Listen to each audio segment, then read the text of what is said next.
سلام بچه ها، امیدوارم حالتون خوب باشه. بعد 1 ماه امتحان حالتون خوب و سلامت باشین. منو که پاره کرد قربونه.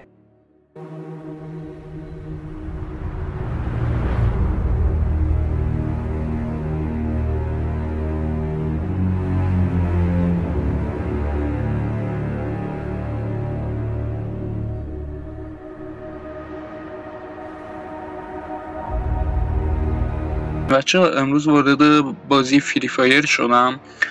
متوجه یک اسکین یخ جدید شدم که به صورت رایگان به همه میده که این اسکین یخ داخل قسمت ایونت توی بخش ناراتو میشن توی فری شیرینگ گلوبال، که اگر حالا من اصطلاحش رو درست تلفظ نکردم از شما عذرخواهی میکنم. داخل این قسمت اومده گارنا فری فایر برای ما یه دونه اسکین یخ گذاشته که واقعا طرح‌بندیش خوبه، جالب، رنگ بندیش هم عالیان. فقط حیف که کارتش رو آبی گذاشته، ای کاش کارتش بنفش بود و ارزشش بیشتر بود. ولی من باید تصمیم بگیرم، من باید تصمیم دو تا بگیرم. اسکینگان گذاشته که بیشتر قابل توجه ترینشون همین انفور. چرا این انفور؟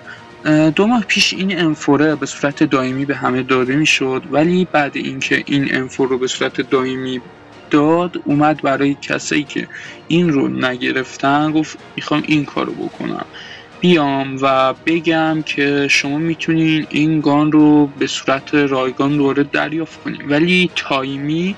و اگر هممون میدونیم که این اسکینگان های تایمی 100 روزه جمع بشن، یه اسکینگان دائمی رو به ما تحویل میدن که حالا اگر 95 روزش رو داریم، با گرفتن این انفور 5 روزه میتونین اون رو دائمی داشته باشین.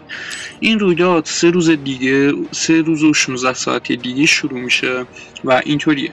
شما باید برین داخل برمودا رنگ. الان میگین چرا میگم برمودا رنگ؟ چون داخل کلش اسکواد ایردراپا شیشه هم و حتی میشه از پشت اون شیشه هم به انیمی دمیج داد. پس امنیتتون رو داخل کلش اسکواد تضمین نمی کنیم. میرین داخل برمودا رنگ با اعضای اسکوادتون و دور حریم یکی از اون ایردراپ های لولی قرار میگیرید. حتما باید ایردراپ لولی باشه تا این قسمت پر بشه برای شما. 10 بار باید با اعضای اسکوادتون برین که هم برای اونا چالش بره بالا، هم برای خودتون، و اینطوری میتونین این اسکین یخ رو دریافت کنین. حالا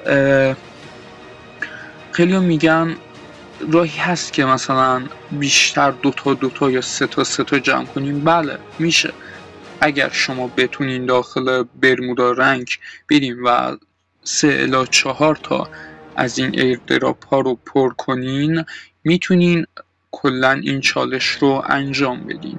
و حواستون باشه که سر اومدن این چالش همون روز فوراً این کارا رو انجام بدین، که دیگه گیر یه سری آدمایی که عقده‌این و دنبال انجام این کارن به صورت افراطی نیفتین. چون یه سریا هستن میان این کار رو انجام میدن و این چالش رو تموم میکنن و اجازه نمیدن برای افراد این چالش رو تموم کنن و این اسکینگان رو بگیرن یا اسکین یخ رو بگیرن.